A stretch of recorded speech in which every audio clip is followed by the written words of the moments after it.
জনাব ঈসা আলী, আমরা এরপরে জানবো একজন তরুণ নেতা সমাজে কিভাবে ইতিবাচক পরিবর্তন আনতে পারে বলে আপনি মনে করেন?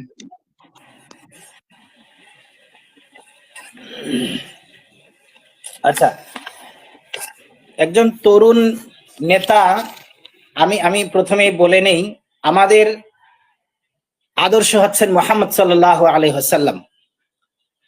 তার কাছ থেকেই আমরা জানতে পারি, শিখতে পারি একজন তরুণ নেতৃত্ব সমাজে কিভাবে ইতিবাচক পরিবর্তন নিয়ে আসতে পারে। আমরা জানি যে আল্লাহ রসুল সাল্লাল্লাহু আলাইহি ওয়াসাল্লাম একটি নৈতিক সমৃদ্ধ মানবিক সমাজ প্রতিষ্ঠা করে গেছেন। তিনি কখনো নেতিবাচক চরমপন্থা অবলম্বন করেন নাই। তিনি মানবিকতা, আল্লাহর প্রেম, সৌহার্দ্য, সম্প্রীতি এবং ভালোবাসার উন্মেষ ঘটিয়ে একটি কল্যাণকর সমাজ প্রতিষ্ঠা করে গেছেন। তার পথ ছিল দাওয়াতের, অর্থাৎ তিনি ইতিবাচক পন্থায় মানুষের কাছে ইসলামকে, ইসলামের সৌন্দর্যকে তুলে ধরেছেন। জোর করে নেতিবাচক পন্থায় নৈরাজ্য ও ধ্বংসাত্মক কার্যক্রমের মাধ্যমে ইসলাম মানুষের কাছে যেতে পারে না, মানুষ গ্রহণ করে না। তো সেই ক্ষেত্রে আমাদের প্রথম পদক্ষেপ হচ্ছে দাওয়াত। ইতিবাচক পন্থায় দাওয়াতের মাধ্যমে তরুণ প্রজন্ম নিজের জায়গা করে নিতে পারে সমাজে।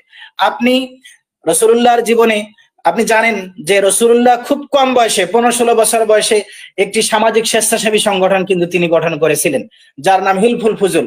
সেটার অন্যতম উদ্দেশ্য ছিল সামাজিক নিরাপত্তা, অসহায়কে আপনার নিরাপত্তা দান, যারা ক্ষুধাপীড়িত ছিল, দারিদ্র ছিল, তাদেরকে খাদ্য দান।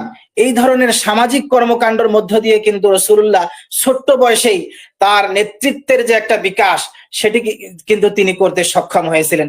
তো সেই জায়গা থেকে আমাদের আসলে নেওয়ার আছে অনেক কিছু, উদাহরণ আমাদের সামনে পড়ে আছে। এই জায়গাগুলো যদি আমরা ফিল আপ করি, তাহলেই আমি মনে করি যে তরুণ প্রজন্ম অনেক দূরে এগিয়ে যাবে।